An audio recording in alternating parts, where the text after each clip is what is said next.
just for 60 seconds, and then I wrote something up because I am nervous, quite nervous. But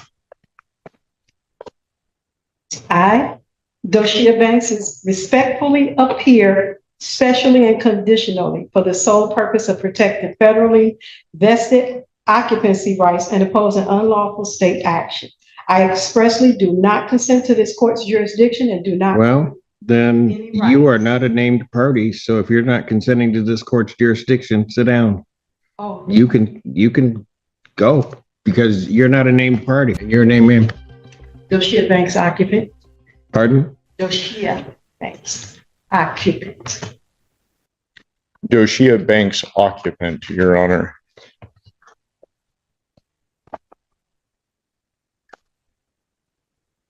Okay. So you're not Miss Whitlow? No.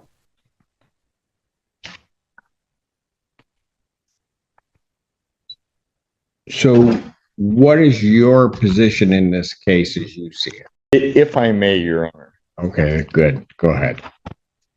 Ms. Banks claims to be an occupant of the property. She filed a bankruptcy case listing the property as hers. The bankruptcy stay was lifted, which gave rise to our motion to reopen the case. The order lifting stay I would like to present to the court because it has some interesting language in it, Your Honor, which includes, it is further ordered that the bankruptcy court finding this filing of this petition was part of a scheme to delay, hinder, and defraud VMC REO LLC. Additionally, Your Honor, the bankruptcy court ordered, let me see, notwithstanding Rule 4001A3, a bankruptcy rule, Right. creditor VMC REO LLC may execute on its order immediately. The order shall be binding and effective despite any conversion of this bankruptcy case to a case under any other chapter of Title 11 of the United States Bankruptcy Code. Further, that the recording with the appropriate governmental entity of this order shall constitute a bar to refiling any case under any chapter of Title 11 of the United States Code as to the property located at 5779 Pinecrest Estates Drive, Ann Arbor, Michigan, the property in this case. A debtor in subsequent case under this title may move from relief from this order based upon a change of circumstances or for good cause shown after notice and hearing. Said bar shall be for 2 years from the entry of this order or until such time creditor relinquishes their rights to the property. This order came out June 24th of this year. I have a copy for you. All right.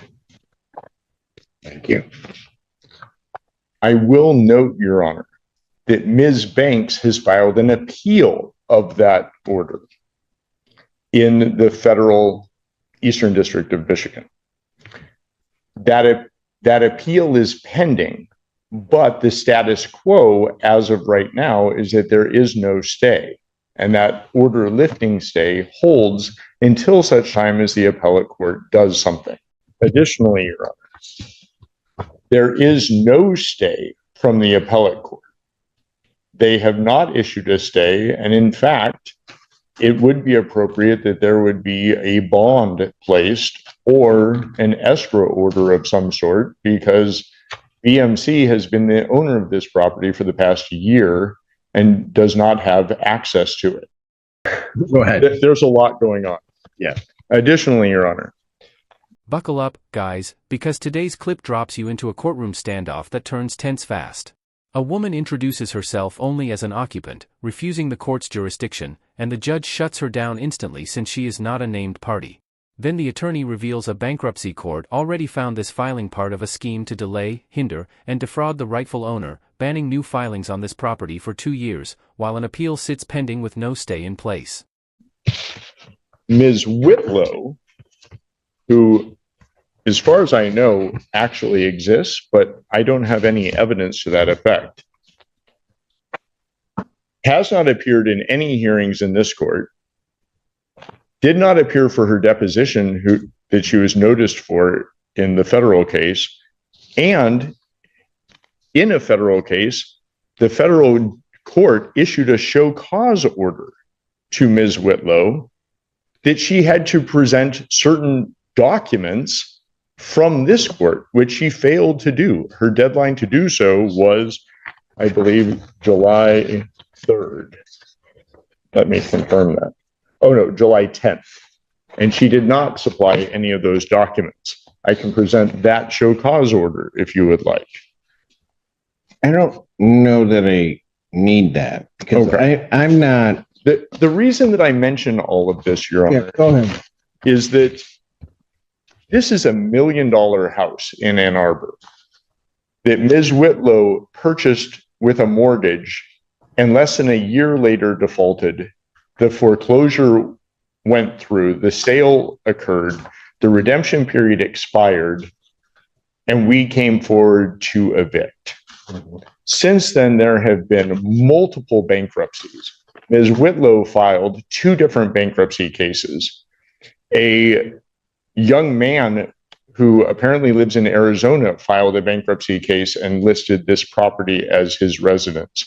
Ms. Banks has filed a bankruptcy case and listed the property as her residence.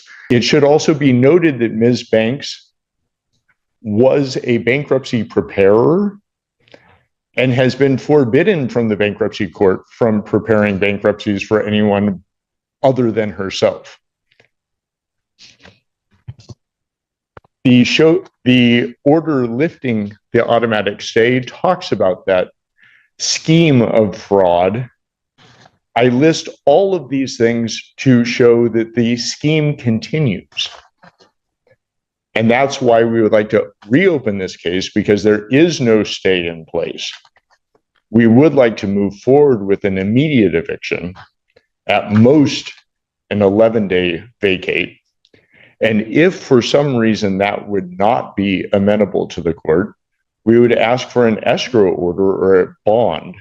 On $1 million property, I think it would be reasonable. The attorney unravels a shocking pattern: multiple bankruptcy filings from different people, including a man in Arizona and the defendant herself, each claiming the same $1 million home as their residence.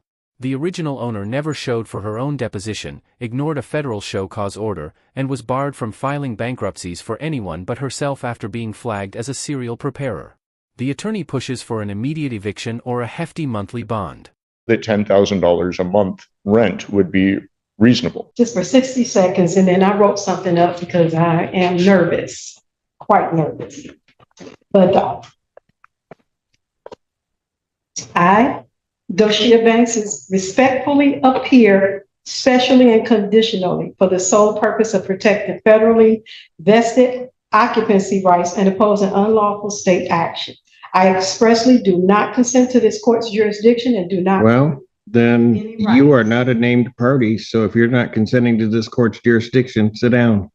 Oh, You can go because you're not a named party. I have a lease. You are not a named party on this. You may have a lease with someone else, and then you can go challenge it. With who? With Whitlow. Ms. Then Whitlow, you need to go against Miss Whitlow. Pardon me? Then you may need to go against Miss Whitlow.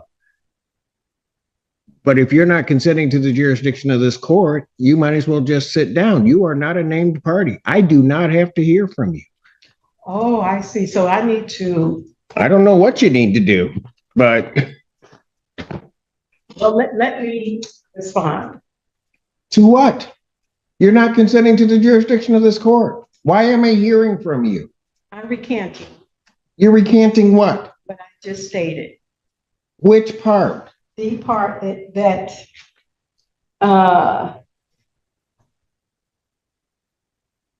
that I stated that I'm not, oh, I lost my spot, not consenting to this court's jurisdiction. So I'm going to recant that So you are consenting to this court's jurisdiction? at this moment. Well, no, it doesn't work that way. You don't get to say, well, now it's okay, and then not later say no. Okay. You know what? Here's the problem. You've not filed anything with this court. No. So I don't know why, on those grounds, why I'm hearing from you. Okay.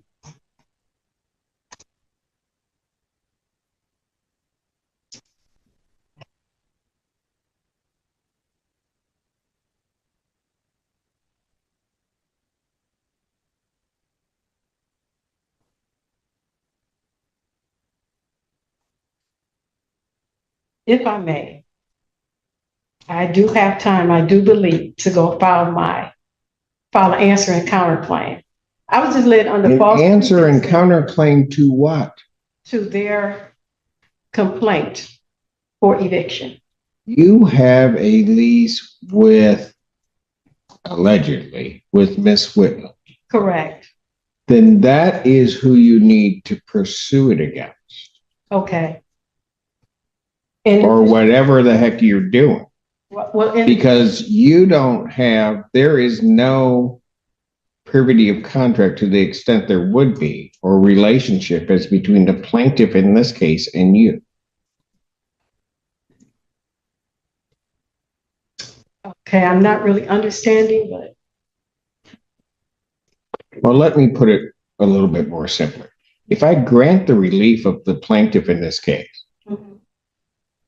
and grant an order of a judgment and an order of eviction in Okay. 10 days, okay, any claim of your interest in that property, you have to go after the Whitlows because that's the only person you have a contract with. Allegedly have a contract with. okay. No, there is an actual contract. I don't know that, ma'am. We've actually been. I don't know that. Okay. I know you don't know that 'cause it's not before you. Correct. I see. I see.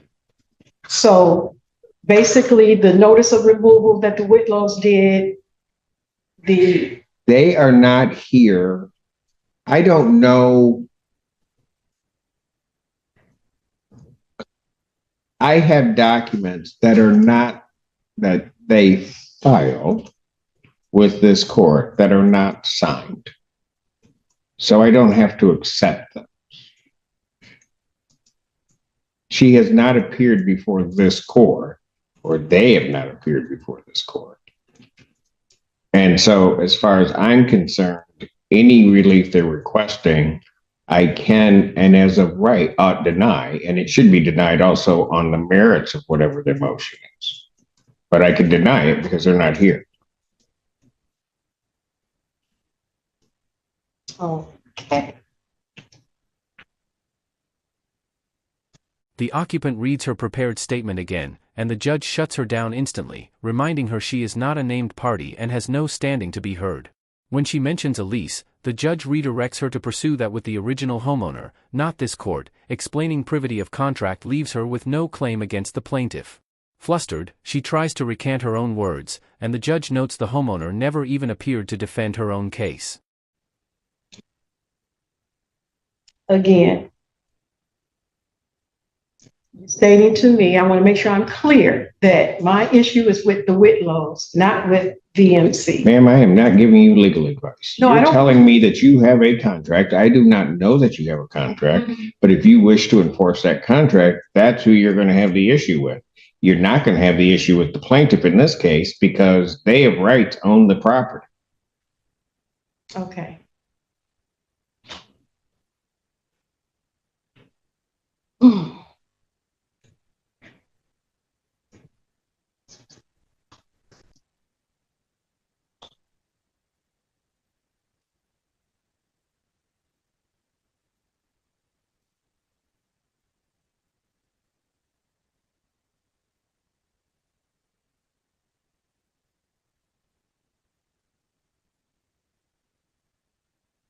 All right, Your Honor, I will speak with the Whitlows that I have finally got an understanding of everything. And I will speak with plaintiff's attorney as well and continue to communicate with Remax, who has came by the house several times. All right. Based upon the representation of counsel, I'm going to grant their motion to reopen this case. I'm going to issue a judgment in the plaintiff's favor for possession with a writ to issue 10 days of my signing.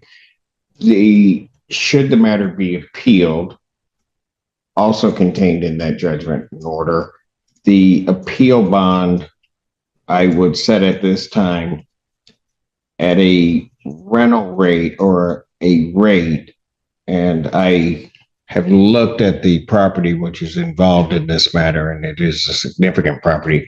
I don't think the $10,000 a month quite does it based upon my calculations. So any appeal bond would be set in the amount of $15,000 per month that would need to be paid to maintain the appeal. Thank you, Your Honor. All right. I will prepare that and present it to you this morning. Thank you. May I say something? Our lease payments was not that high at all. I'm not sure what her mortgage payments were. That was not our amount we paid. Then I'll tell you what. If the Whitlows wish to come and object to my order of $15,000 as an appropriate bond, they may do so. I do not believe that you have standing to object to the court's order.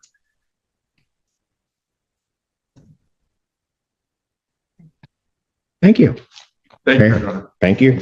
10-minute break because my head is hurting right this minute. Well, it's not hurting. I mean, I could go on, but I need about 10 minutes after that. Thank you, Your Honor. Court's in recess. All right. After a short recess, the judge returns with her ruling. She grants the motion to reopen the case, awards the plaintiff judgment for possession, and orders a 10-day deadline to vacate. Anticipating an appeal, she sets a bond of $15,000 a month, nearly double what was requested, based on the property's true value. The occupant protests her rent was never that high, but the judge reminds her she has no standing to challenge the order. Like the video, subscribe to the channel, and we will see you in the next video.